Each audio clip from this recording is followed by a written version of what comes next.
சிங்கம் ஒரு சிங்கம் எப்போ எதுலயும் பெக்யூலியர் தான். ஒரு முறை சிங்கம் கரிச்சிச்சதுன்னா அந்த சவுண்ட்ல ஒரு 8 கிலோமீட்டருக்கு சும்மா அதிரும், எல்லா திசைகளும் அதிரும். அப்படிப்பட்ட அந்த சிங்கம் வேட்டைக்கு மட்டும்தான் வெளியில வரும், வேடிக்கை பார்க்கறதுக்கெல்லாம் வெளியில வராது. வேட்டையில கூட உயிரோடு இருக்கிற மிருகங்களை தான் வேட்டையாடும். அதுலயும் பெரும்பாலும் தன்னை விட பெரிய சைஸ் உள்ள மிருகங்களை தான் குறி வச்சு தாக்கும், ஜெயிக்கும். எவ்வளவு பசியில் இருந்தாலும் உயிர் இல்லாததை, கெட்டு போனதை தொட்டு கூட பார்க்காது. அப்படிப்பட்ட அந்த சிங்கம் அவ்வளவு ஈஸியா எதையும் தொடாது, தொட்டா விடாது. காட்டோட 4 பக்கமும் மார்க்கிங் மை டெரிட்டரின்னு தன்னுடைய பவுண்டரியை தானே வகுக்கும். அப்படிதான் அந்த காட்டையை தன்னோட கண்ட்ரோல்ல வச்சிருக்கும். சிங்கத்துக்கு கூட்டத்தோட இருக்கிறதுக்கும் தெரியும், தனியா இருக்கிறதுக்கும் தெரியும். அப்படியே தனியா வரணும்னு நினைச்சாலும் அஞ்சாம அலட்டிக்காம சும்மா கெத்தா தனியா வந்து அத்தனை பேருக்கும் தண்ணி காட்டும். எப்போ எதிலையும் தன்னோட தனித்தன்மையை இழக்கவே இழக்காது. Yes, a lion is always a lion.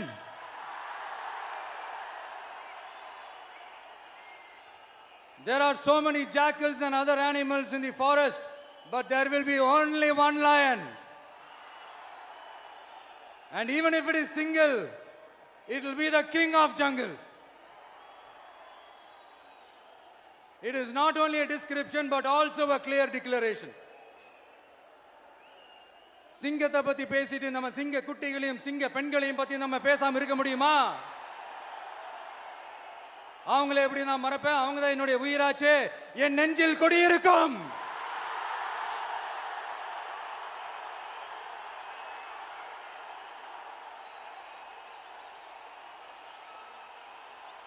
என்னுடைய தோழர்களுக்கும் தோழிகளுக்கும்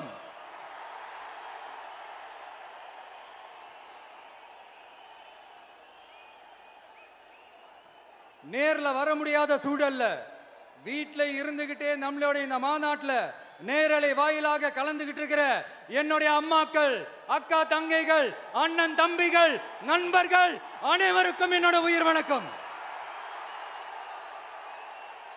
என்னோட உயிர் வணக்கம். என்னோட உயிர் வணக்கம்.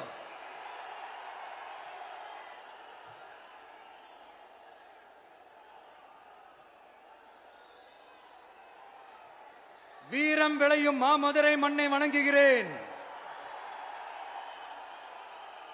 இந்த மதுரைனாலே உடனே ஞாபகத்துக்கு வரது சீறி பாஞ்சி துள்ளி குதிக்கிற யாருக்கும் அடங்காத காளைகள் விளையாடுற அலங்காநல்லூர் ஜல்லிக்கட்டு தான். நம்ம வைகை ஆறுதான். அழகர் ஆத்துல இறங்குற வைபவம்.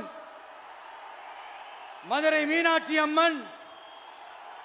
இந்த மண்ணோட உண்மையான குணம் உணர்வு பூர்வமான மண் இது. அது மட்டும் இல்ல, இந்த மண்ணில் வாழ்ற மக்களும் அப்படித்தான் உணர்வு பூர்வமான ஆளுங்க. நான் இந்த மண்ணில் கால் எடுத்து வச்ச உடனே ஒரே ஒருத்தரை பத்தி தான் மனசுக்குள்ள ஓடிக்கிட்டே இருந்தது. அவர் யாருன்னு உங்களுக்கும் தெரிஞ்சிருக்கும். சினிமானாலும் சரி, அரசியல்னாலும் சரி, நமக்கு ரொம்ப ரொம்ப பிடிச்சது புரட்சி தலைவர் எம்ஜிஆர் அவர்கள் தான். அவரோட பழகிறதுக்கு எனக்கு வாய்ப்பு கிடைக்கல. ஆனா அவரை மாதிரியே குணம் கொண்ட என்னுடைய அண்ணன் புரட்சி கலைஞர் கேப்டன் விஜயகாந்த் அவர்களோட பழகிறதுக்கு எனக்கு நிறையவே வாய்ப்பு கிடைச்சது. அவரும் இந்த மதுரை மண்ணை சேர்ந்தவர் தானே, அவரை மறக்க முடியுமா? தமிழ்நாட்டு மக்கள் உணர்வுபூர்வமா உண்மையா நம்ம பக்கத்திலே நிக்கிறவங்க. அதுக்கு ஒரு மிகப்பெரிய அடையாளம் தான் இந்த மதுரை மண். நம்ம தமிழக வெற்றி கழகம் கையில் எடுத்திருக்கிற அரசியலும் அப்படித்தான். உண்மையான அரசியல், உணர்வு பூர்வமான அரசியல், நல்ல அரசியல், நல்லவங்களுக்கான அரசியல், நாட்டு மக்களுக்கான அரசியல், நல்லது மட்டுமே செய்கிற அரசியல்.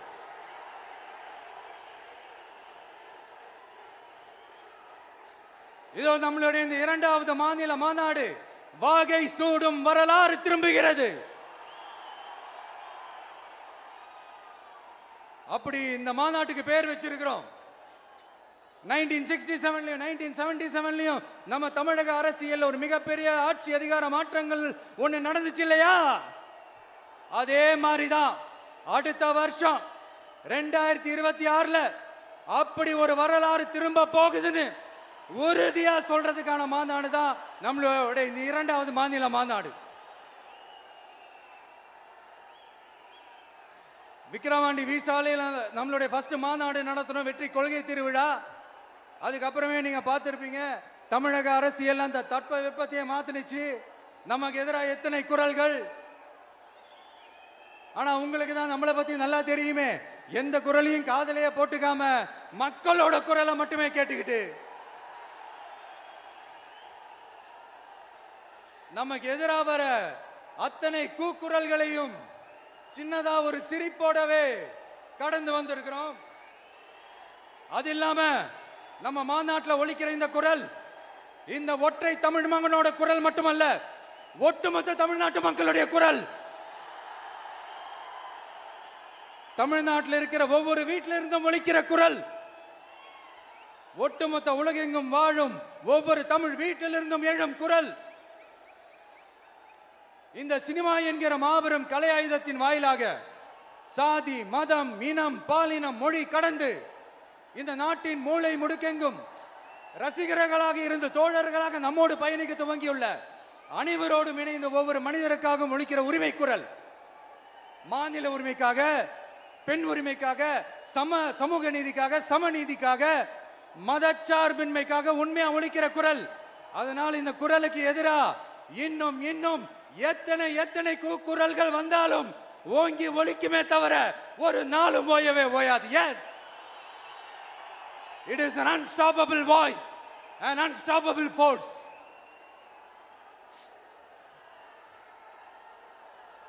நம்ம அரசியலுக்கு வர்றதுக்கு முன்னாடி அட இவரெல்லாம் வர மாட்டாரியா, அவரே வரல, இவரே வரல, இவருங்க வர போறாரு அப்படின்ட்டு நிறைய பேர் ஜோசியம் சொன்னாங்க. அப்புறம் நம்ம கட்சியினுடைய பேர் அறிவிச்சதுக்கு அப்புறம் பேரு தானே அறிவிச்சிருக்கிறாரு, மக்கள் கிட்ட பேர் வாங்கணும்ல, அதெல்லாம் முடியாதுன்னாங்க. அப்புறம் ரொம்ப முக்கியமா மாநாடுலாம் எவ்வளவு பெரிய விஷயம், அதெல்லாம் இவர் ஒத்தால எப்படி பண்ண முடியும், சும்மா பக்கத்தில் புஷியானதை வச்சுக்கிட்டு மாநாடுல எப்படி நடத்தி காட்ட முடியும், அதெல்லாம் அவங்களால முடியாது. அப்புறம் மழை பெஞ்சு எல்லாத்தையும் கெடுத்துரும். ஏன் என் கூட இருக்கிறவங்களே கூட தான் சொன்னாங்க. அதுக்கப்புறம் என்ன நடந்துச்சுன்னு உங்க எல்லாருக்குமே தெரியும். இப்ப புதுசா ஒண்ணு சொல்ல ஆரம்பிச்சிருக்கிறாங்க. அது என்னடானா, ஆட்சியை பிடிக்கிறதெல்லாம் அவ்வளவு ஈஸி இல்லை இல்லையா. இப்ப அதெல்லாம் விட்டாங்க, இப்ப இங்க வந்துட்டாங்க. இவர் நேரா ஷூட்டிங்ல இருந்து வருவாராம், வந்து ஆட்சியை பிடிப்பாராம். அது எப்படி இவராலே முடியும், அவராலேயே முடியல, இவராலேயே முடியல, அவருக்கு அத்தனை வருஷம் ஆச்சு, இவராலே எப்படி முடியும் ஒரு பக்கம். இன்னொரு பக்கம் கூட்டம்லாம் ஓகே தான், அது எப்படி ஓட்டா மாறும் அப்படின்றது இன்னொரு பக்கம். இப்படி கதை, திரைக்கதை, வசனம், இயக்கம், பாடல்கள்,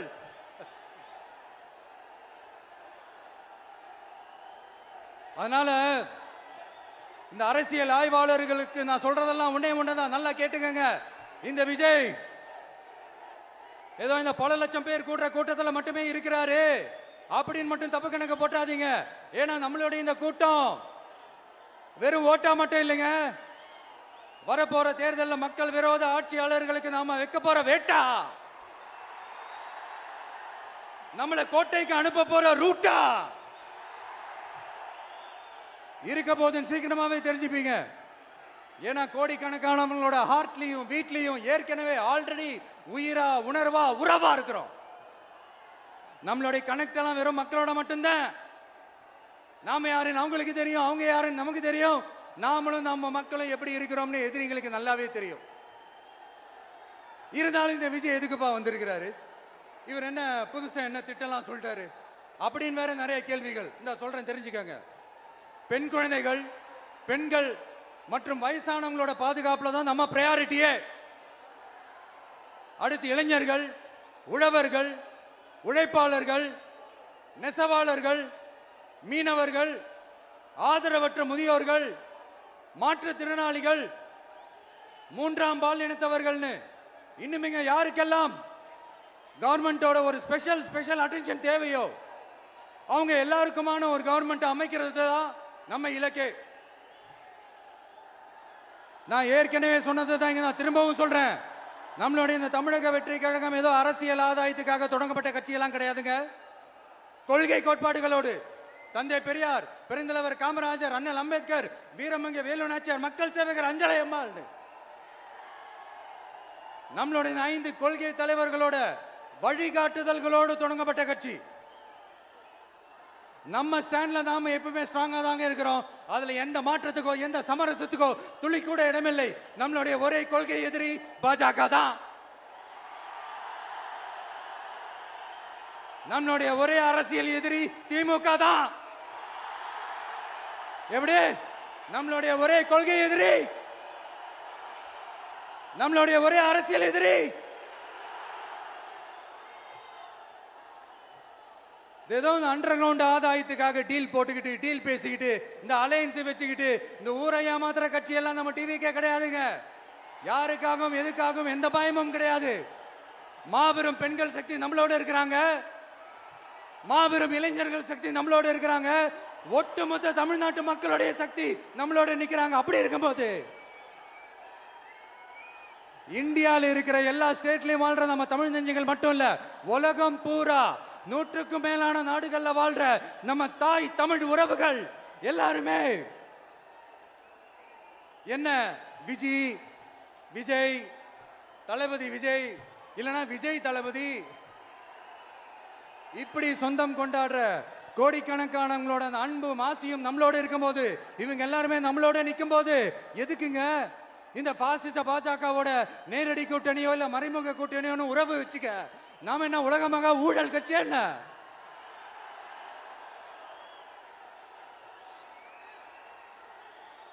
நம்மளை பத்தி சின்னதா ஒரு உண்மை ஒண்ணு சொல்லலாமா?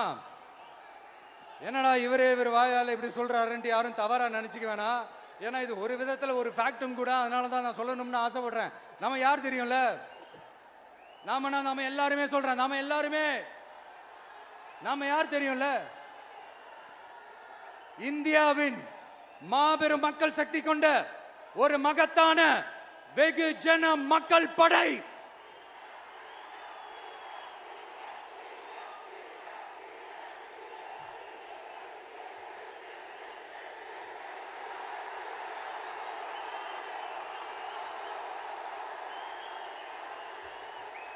அதனால நம்ம தலைமையில நாம் அமைக்க போற இந்த உண்மையான மக்களாட்சிக்கான அச்சாரமாக மாபெரும் மக்கள் சக்தியே அணி அணியாக நம்மளோட திரண்டு நிக்கிறப்போ இந்த அடிமை கூட்டணியில சேர வேண்டிய அவசியம் நமக்கு எதுக்குங்க?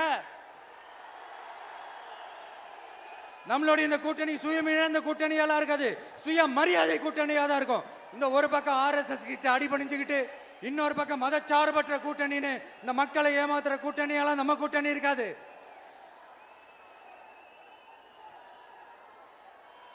நான் இப்பவும் சொல்றேன், நம்மளை நம்பி வர்றவங்களுக்கு ஆட்சியிலும் அதிகாரத்திலும் உறுதியாக பங்களிப்பு செய்யப்படும். உடனே இந்த கேள்விகள்லாம் வரும். அப்ப யாரு கூட்டணி, யாரு வரா, யாரு போறா, இந்த கேள்விகள்லாம் வரும். இந்த கேள்விகளுக்கெல்லாம் ஒரே ஒரு பதில் தான், சஸ்பென்ஸ்ல சஞ்சாரம் செய்யுங்க. ஆனா ஒண்ணு, 2026ல 2 பேருக்கு நடுவுல தான் போட்டியே.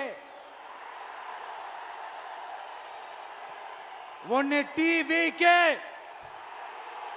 இன்னொன்னு DMK. இந்த போட்டி எப்படி இருக்க போதுன்னா, இந்த அலையன்ஸை வச்சு எப்படியாவது நம்ம தப்பிச்சிடலாம். என்ன இந்த பழைய இந்த மேத்தமேட்டிக்ஸ் அரித்மேட்டிக்ஸ் இதெல்லாம் வச்சு எப்படியாவது நம்ம தப்பிச்சிடலாம் அப்படின்னு நினைக்கிறவங்களோட அந்த கனவு ஒரு நாளும் மைப்படாது. சரி, இப்ப நம்ம வேற ஒரு ஏரியாவுக்கு ஒன்று வருவோம். எதிர்காலம் வரும், என் கடமை வரும், இந்த கூட்டத்தின் ஆட்டத்தை ஒழிப்பேன்.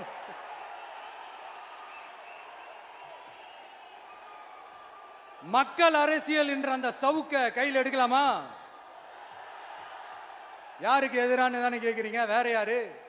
மறைமுக உறவுக்காரர்களான பாசிச பாஜகவும் பாய்சன் திமுகவும் தான். மாண்புமிகு பிரதமர் நரேந்திர மோடிஜி அவர்களே 3வது முறையா ஒன்றியத்தோட ஆட்சி அதிகாரத்தை நீங்க தானே கையில் வச்சிருக்கிறீங்க. இல்ல நாங்க தெரியாம தான் கேட்கிறோம். நீங்க ஆட்சிக்கு வந்தது ஒட்டுமொத்த மக்களுக்கும் நல்லது செய்யவா, இல்ல நம்மளுடைய இந்த இஸ்லாமிய நண்பர்களுக்கும் இஸ்லாமிய தோழர்களுக்கும் எதிராக சதி செய்யவா? மக்களுக்கு உங்ககிட்ட கேட்கறதுக்குன்னு ஏராளமான கேள்விகள் இருக்குது. அதனால அவங்க சார்பா அவங்கள ஒருத்தனா அவங்களோட ஒரு உண்மையான ஒரு பிரதிநிதியா உங்ககிட்ட சில கேள்விகள் கேட்கணும். மிஸ்டர் பிரைம் மினிஸ்டர் அவர்களே, நம்ம தமிழ்நாட்டு மீனவர்கள் கிட்டத்தட்ட ஒரு 800 பேருக்கு மேல இலங்கை கடற்படையால தாக்கி அழிக்கப்பட்டிருக்கிறாங்க. அதை கண்டிக்கிறதுக்காக உங்களை பெருசா எதுவும் செய்ய சொல்லல, சின்னதா ஒண்ணு மட்டும் செஞ்சு கொடுங்க. இனிமேலாச்சும் எங்களுடைய மீனவர்கள் பாதுகாப்பா இருக்கிறதுக்காக இந்த கச்சத்தீவை இலங்கை கிட்ட இருந்து மீட்டு கொடுத்துருங்க, அது போதும். உங்களுடைய இந்த முரட்டு பிடிவாதத்தால நீங்க நடத்துற இந்த நீட்டு தேர்வு, அதனால இங்க என்னென்ன நடக்குதுன்னு சொல்றதுக்கே மனசு வலிக்குது. அதனால அந்த நீட்டு தேர்வு தேவையில்லைன்னு அறிவிச்சிருங்க, அது போதும். செய்வீர்களா திரு நரேந்திரபாய் தாமோதர் மோடிஜி அவர்களே? எங்களுக்கு என்னென்ன தேவையோ என்னென்ன நல்லதோ அதெல்லாம் செய்ய மாட்டேங்கிறீங்க. ஆனா ஆட்சி அதிகாரத்தை மட்டும் கையில வச்சுக்கிட்டு மக்களை ஏமாத்த நேரடியாக ஒரு பாசிச பாஜக அடிமை கூட்டணி ஒண்ணு. அடுத்து உங்களோட இந்த மைனாரிட்டி ஆட்சியை ஓட்டுறதுக்காக மறைமுகமாக RSS அடிமை குடும்பம்னு இன்னொரு கூட்டணி. இப்படி மக்கள் சக்தியே இல்லாத இந்த ஊழல் கட்சிகளை மிரட்டி அடிபணிய வச்சு 2029 வரைக்கும் சொகுசு பயணம் போயிடலாம்னு திட்டம் தீட்டி வச்சிருக்கிறீங்க. அதானே ஜி? என்ன ஜி? ஒண்ணு மட்டும் சொல்றேன், தெரிஞ்சுக்கங்க. என்னதான் நீங்க இந்த நேரடி மறைமுக கூட்டணின்னு குட்டிகரணம் போட்டாலும் தாமரை இலையில தண்ணியே ஒட்டாது. தமிழக மக்கள் மட்டும் எப்படி ஒட்டுவாங்க?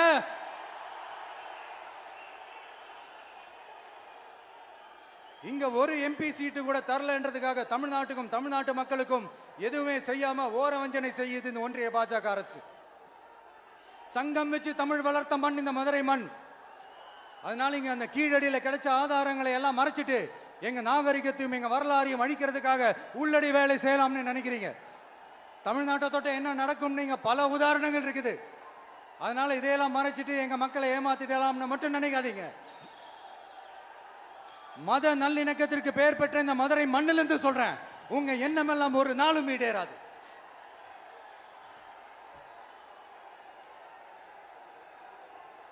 எம்ஜிஆர்னா யார் தெரியும்ல? அவர் மாஸ்னா என்னன்னு தெரியும்ல? அவர் உயிரோடு இருக்கிற வரைக்கும் அந்த CM சீட்டை பத்தி ஒருத்தராலையும் நினைச்சு கூட பார்க்க முடியல, கனவு கூட காண முடியல. எப்படியாவது அந்த CM சீட்டை என்கிட்ட கொடுத்துருங்க, என் நண்பர் எம்ஜிஆர் திரும்ப வந்ததுக்கு அப்புறம் நான் திருப்பி கொடுத்துறேன்னு தன்னோட எதிரியை கூட மக்கள் கிட்ட கெஞ்ச வச்சவர் எம்ஜிஆர். எப்படி கெஞ்ச வச்சவர்? அதனால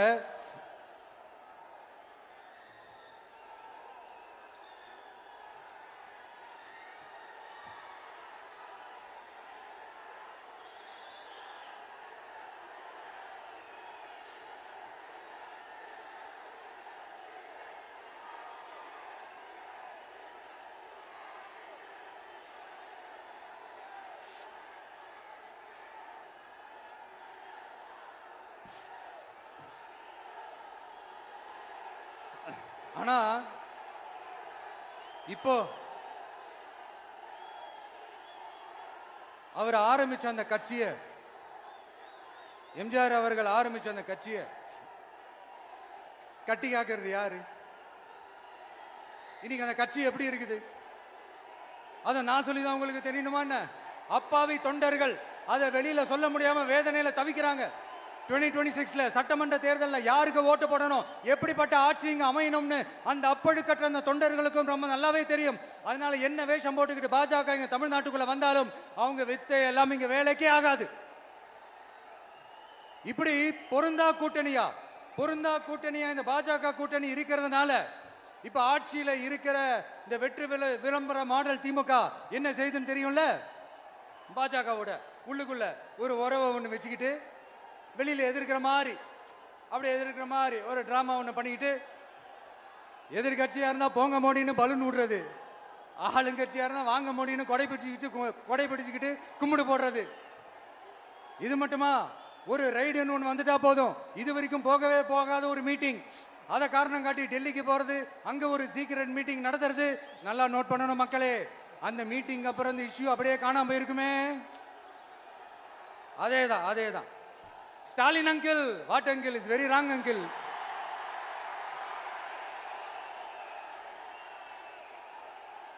இப்படி தமிழ்நாட்டில் இப்ப நடக்கிற இந்த ஆட்சியினுடைய லட்சணத்தை பார்த்துக்கிட்டு நாம எப்படி சும்மா இருக்க முடியும்? ஒரு தவறு செய்தால், அதை தெரிந்து செய்தால், அவர் கபட நாடக மு.க. ஸ்டாலின் அங்கிளாகவே இருந்தாலும், அங்கிள் உங்களுக்கு மனசாட்சின்னு ஒன்று இருந்துச்சுன்னா நாங்க கேட்கிற கேள்விகளுக்கு மட்டும் கொஞ்சம் பதில் சொல்லுங்க அங்கிள்.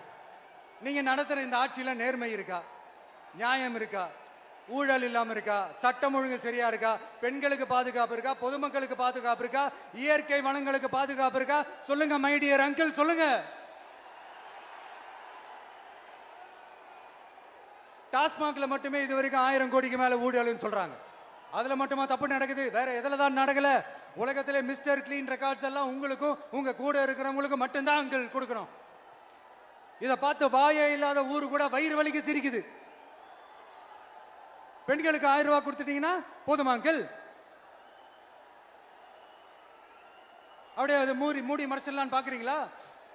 படிக்கிற இடத்துல, வேலைக்கு போற இடத்துல, வெளியில போற இடத்துலன்னு அவங்களுக்கு பாதுகாப்பே இல்லைன்னு ஒட்டுமொத்த பெண்களும் கதறாங்க. அந்த கதறல் சத்தம் ஏதாவது உங்க காதுல கேக்குதா அங்கிள்? இதுல வேற உங்க அப்பான்னு கூப்பிடுறாங்கன்னு வேற சொல்றீங்க.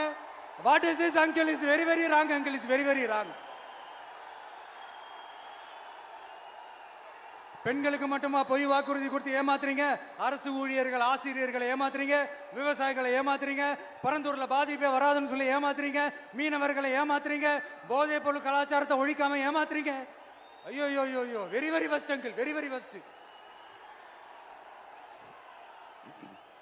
எப்படி கேட்டாலும் இவங்க கிட்ட இருந்து எந்த பதிலும் வரப்போறதில்லை. ஏன்னா இருந்தா தானே. இப்ப ஆட்சியில இருக்கிற நம்மளுடைய அங்கிள் பதில் சொல்றது இருக்கட்டும். மக்களை நீங்க சொல்லுங்க, நீங்க உண்மையை சொல்லுங்க. செய்வோம் செய்வோம் செய்வோம் செய்வோம்னு சொன்னாங்களே, சொன்னதெல்லாம் செஞ்சாங்களா? உங்களை தான் கேட்கிறேன், சொன்னதெல்லாம் செஞ்சாங்களா? சத்தமா சத்தமா மை டியர் அங்கிள், கேக்குதா? மக்களோட சத்தம் கேக்குதா? இது வெறும் சாதாரணமான முழக்கம் தான். கூடிய சீக்கிரம் மக்களை போய் சந்திக்க போறேன், அவங்களோட மனசு விட்டு பேச போறேன். அதுக்கப்புறம் இந்த சாதாரணமான முழக்கம் இடி முழக்கமா மாறும். அத்தோட நிக்காது. அந்த இடி முழக்கம் தமிழ்நாட்டோட போர் முழக்கமா மாறும். அந்த போர் முழக்கம் உங்களை ஒரு நிமிஷம் கூட தூங்க விடாது. நடக்குதா இல்லையான்னு பாருங்க. என்னடா இவன் இவ்வளவு ஸ்ட்ராங்கா சொல்றானேன்னு பாக்குறீங்களா? எல்லாரும் கட்சி ஆரம்பிச்சதுக்கு அப்புறம் தான் ஒவ்வொரு வீட்டுக்குள்ளேயும் போறதுக்கு ட்ரை பண்ணுவாங்க. ஆனா நாங்க அப்படி இல்லை. ஒவ்வொரு வீட்டுக்குள்ளேயும் போனதுக்கு அப்புறம் தான் கட்சியாவே ஆரம்பிச்சிருக்கிறோம்.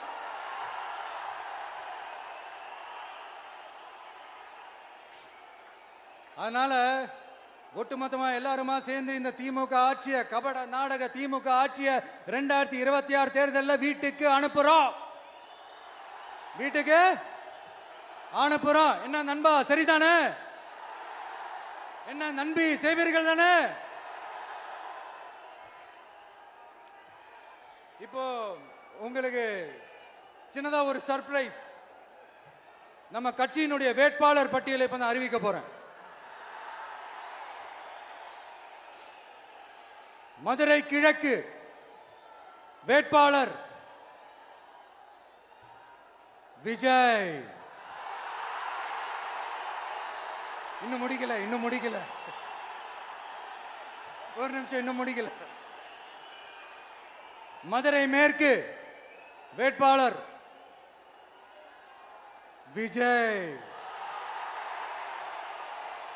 மதுரை மத்தி வேட்பாளர் விஜய். மதுரை தெற்கு வேட்பாளர் விஜய். மதுரை வடக்கு வேட்பாளர் விஜய். மேலூர் விஜய். சோழவந்தான் விஜய். திருப்பரங்குன்றம் விஜய். திருமங்கலம் விஜய். உசிலம்பட்டி விஜய்.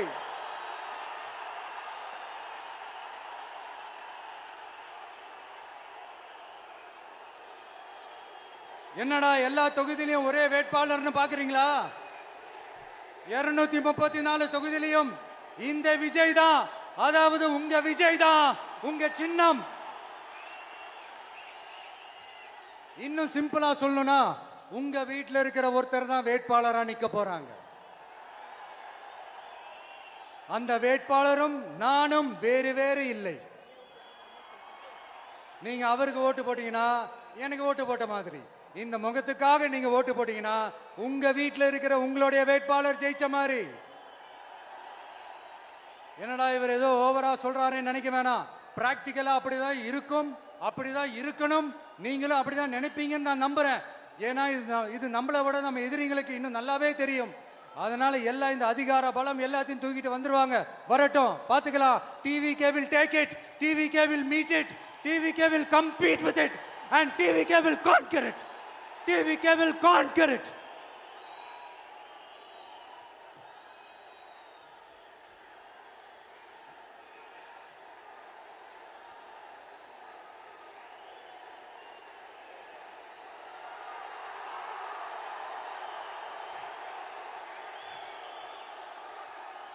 இந்த நேரத்தில் நம்ம மனசுல இருக்கிறத மக்கள் கிட்ட சொல்லி ஆகணும். தூத்துக்குடி ஸ்னோலினோட அம்மா என்ன அவங்களோட தம்பி, இன்னும் அவங்க பொண்ணுக்கு நான் தாய் மாமன்னு சொன்னாங்க. அந்த அக்காவோட குழந்தைக்கு மட்டும் இல்லைங்க, என்ன அண்ணனா தம்பியா நினைக்கிற தமிழ்நாட்டில் இருக்கிற என்னோட எல்லா சகோதரிகளின் குழந்தைகளுக்கும் நான் இன்னைக்கு மட்டும் இல்ல, என்னைக்குமே ஒரு தாய் மாமனா தான் இருப்பேன். நீங்க எல்லாரும் என்னுடைய ரத்த உறவு, கூட பிறந்த பொறுப்பு. என் வீட்டு ரேஷன் கார்டுல வேணா உங்க பேர் இல்லாம இருக்கலாம், உங்க வீட்டு ரேஷன் கார்டுல வேணா என் பேர் இல்லாம இருக்கலாம். ஆனா நாம் எல்லாரும் ஒண்ணுதான், உறவுதான். நமக்கு இடையே எந்த அரசியலும் உள்ள நுழையவே முடியாது. என்கிட்ட இருந்து உங்களையும் உங்ககிட்ட இருந்து என்னையும் எந்த சக்தியாலும் பிரிக்கவே முடியாது. அப்புறம் நான் ஒன்னும் இந்த மார்க்கெட் போனதுக்கு அப்புறம், ரிட்டையர் ஆனதுக்கு அப்புறம் அடைக்கலம் தேடி அரசியலுக்கு வரல, படைக்கலனோட வந்திருக்கிறோம். பவர்ஃபுல் ஃபோர்ஸோட, மாபெரும் படை வரிசையோட, எல்லாத்துக்கும் தயாராகி தான் வந்திருக்கிறோம். இவ்வளவு தயாரா நாம அரசியலுக்கு வர்றதுக்கு ரொம்ப ரொம்ப முக்கிய காரணம் ஒண்ணு இருக்கு. அது என்ன தெரியுமா? நன்றி கடன், நன்றி கடன், நன்றி கடன். கிட்டத்தட்ட ஒரு 30 வருஷமா, 30 வருஷத்துக்கு மேல நீங்க தான், நம்ம மக்கள் தான் என் கூட நிக்கிறீங்க, எனக்காக நிக்கிறீங்க, என்னை தாங்கி பிடிக்கிறீங்க, மனசுல ஏந்தி பிடிக்கிறீங்க, தாய் அன்போட மடியில ஏந்திக்கிறீங்க. உண்மையை சொல்லணும்னா வேற யாரை விடவும் எனக்கு இந்த அன்பையும் ஆதரவையும் கொடுத்திருக்கிறீங்க. என் மேல உயிரையே வச்சிருக்கிறீங்க. என்ன உங்க வீட்டுல ஒருத்தனாவே ஆக்கிட்டீங்க. நீங்க எனக்கு கடவுள் கொடுத்த வரம்.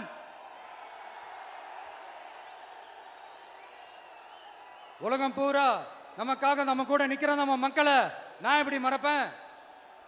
நான் என் லைஃப்ல ரொம்ப உயிரா நினைக்கிறதே பெண்களை, குழந்தைங்களை, இளைஞர்களை, உழைக்கிற மக்களை தான். இவங்க தான் நம்மளோட வகைரா. இதை பார்த்து தான் நம்மளோட எதிரிகளுக்கு பத்தி எரியுது. அதுக்காக நாம் என்ன செய்ய முடியும்? அதனால நம்ம உறவுகளை, சொந்தத்தை, வகைராவை யாருக்காகவும் எதுக்காகவும் விட்டு கொடுக்க முடியாது இல்லையா? Here at this moment among this August gathering, I want to open my heart and say I enjoy people, I respect people, I worship people.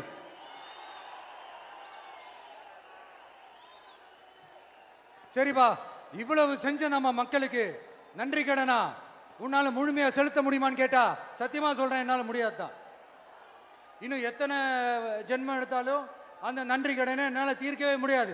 அப்புறம் என்ன மானாவுக்கடா நீ வந்திருக்க அதானே கேக்குறீங்க? மைண்ட் வாய்ஸ் கேட்ட மாதிரி இருந்து. வாழ்நாள் முழுக்க நம்ம மக்களுக்காக ஆதரவா துணையா நிக்கிறத தவிர, அவங்களுக்காக உழைக்கிறத தவிர எனக்கு வேற எந்த எண்ணமும் இல்லை. எனக்கு இப்ப வேற வேலையும் இல்லை. இனிமே எனக்கு இதுதான் என் வேலையே, என் கடன் இனி என் மக்களுக்கு பணி செய்து கிடப்பதே. இப்படியா ஹார்ட் டு ஹார்ட் யதார்த்தமா பேசிய பழகிட்டோம். இதுக்கு மேலேயும் எனக்கும் மக்களுக்கும் இடையே இருக்கிற அந்த உறவை பத்தி நான் பேச ஆரம்பிச்சேன்னா ஒரு மாதிரி எமோஷனல் ஆகிடுவேன். அப்புறம் அதை கண்ட்ரோல் பண்ணுறது ரொம்ப கஷ்டம். அதனால என்னை மனசார நேசிக்கிற நம்ம மக்களுக்கு ஒன்றே ஒன்று சொல்றேன். இந்த விஜய் உங்க விஜய், உங்களுக்கான விஜய், உங்களுக்காக மட்டுமே இருக்கிற விஜய். உங்க கூட நிக்க, உங்களுக்காக நிக்க, உண்மையா நிக்க, உணர்வோட நிக்க, உறுதியா நிக்க, உங்க கூட பேச, உங்களுக்காக பேச, உண்மையா பேச, உணர்வோட பேச, உறுதியா பேச, உங்களுக்காக சேவை செய்ய உங்க விஜய் நான் வர.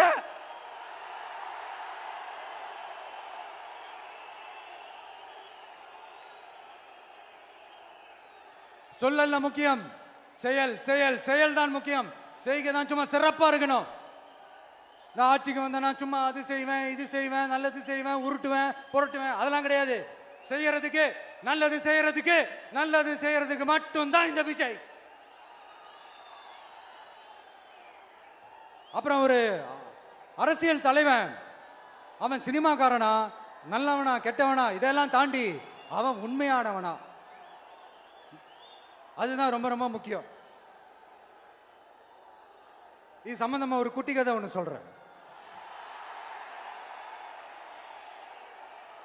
ஒரு நாட்டில் ஒரு ராஜா தனக்கு பக்கபலமா இருக்கிறதுக்காக, கூட துணையா இருக்கிறதுக்காக ஒரு தளபதியை தேடுறாரு. சரியான தகுதிகளோட ஒரு 10 பேர் செலக்ட் ஆகுறாங்க. ஆனால் அதில் ஒருத்தர் மட்டும் தான் செலக்ட் பண்ணணும். அதனால அந்த ராஜா என்ன பண்றாருன்னா ஒரு டெஸ்ட் வைக்கிறாரு. அந்த 10 பேர் கையிலையும் விதை நெல்லை கொடுத்து இதை நல்லா வளர்த்து கொண்டு வாங்க, ஒரு 3 மாசம் கழிச்சு வாங்கன்னு சொல்லி அனுப்பி வச்சிடுறாரு. 3 மாசம் கழிச்சு வரும்போது அதில் ஒருத்தர் ஆளு உயரத்துக்கு வளர்த்துருந்தாரு, ஒருத்தர் தோல் உயரத்துக்கு வளர்த்துருந்தாரு. அதில் ஒரு 9 பேரும் நல்லா வளர்த்து கொண்டு வந்திருந்தாங்க. ஒருத்தர் மட்டும் வெறும் தொட்டியோடவே வந்தார். என்னன்னு கேட்டதுக்கு, நானும் தண்ணி ஊற்றி ஊற்றி பார்க்குறேன், உரம் வச்சு வச்சு பார்க்குறேன், வளரவே மாட்டேங்குது ராஜா, என்ன பண்ணுறதுன்னு தெரியலன்னு சொன்னதுக்கு ராஜா அவரை கட்டி அணைச்சிக்கிட்டு, இனிமே நீதான் என்னுடைய தளபதி, எல்லா அதிகாரமும் உனக்கு தான் சொன்னார். ஏன்னா அந்த 10 பேர் கையிலையும் ராஜா கொடுத்தது அவித்த விதை நெல், அது முளைக்கவே முளைக்காது. அந்த 9 திருட்டு பயலும் என்ன பண்ணியிருக்காங்கன்னா வேற விதை நெல்லை வாங்கி அதை வளர்த்துட்டு ராஜாவையும் மக்களையும் ஏமாத்திருக்கிறாங்க. ஆனா இவர் மட்டும் உண்மையை போட்டு உடைச்சிட்டார். அதனால ஒரு நாட்டுக்கு திறமை எந்த அளவுக்கு முக்கியமோ அந்த அளவுக்கு உண்மையும் நேர்மையும் முக்கியம். இப்போ நீங்க எல்லாரும் தான் அந்த ராஜா. நீங்க தேர்ந்தெடுக்க போற அந்த தளபதி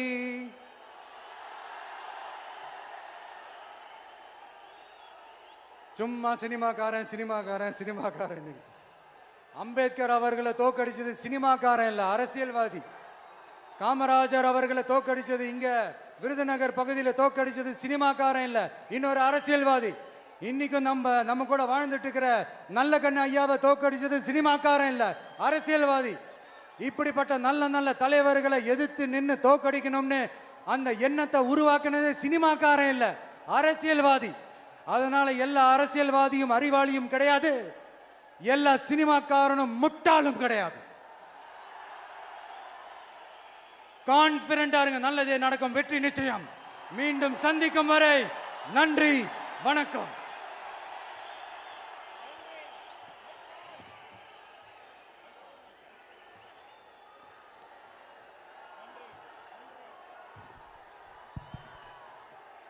தமிழக வெற்றி கழகத்தும் கட்டுக்கடங்காத கூட்டத்தின் நலன் கருதி தீர்மானங்கள் தனியாக வெளியிடப்படும் என்று சொல்லி நன்றி உரை தருகிறார் நம்முடைய மாவட்ட செயலாளர் அண்ணன் தங்கபாண்டி அவர்கள். தமிழக வெற்றி கழகத்தினுடைய வெற்றி மாநாட்டில் தமிழக வெற்றி கழகத்தின் வெற்றி மாநாட்டில் சிறப்புரையாற்றிய அருமை அண்ணன் கழகத்தின் தலைவர் தளபதியாளர்களுக்கும் இந்த மாநாடு வருகை தந்துள்ள கழக தோழர்களுக்கும் மதுரை மாவட்டத்தின் சார்பாக நன்றி நன்றி நன்றி. மதுரையில் இருந்து சொல்கிறோம், சந்திரன் வந்து விட்டார், சூரியன் மறைந்தது, சந்திரன் பிறந்தது. வெற்றி தலைவர், வெற்றி தலைவர், வெற்றி தலைவர்.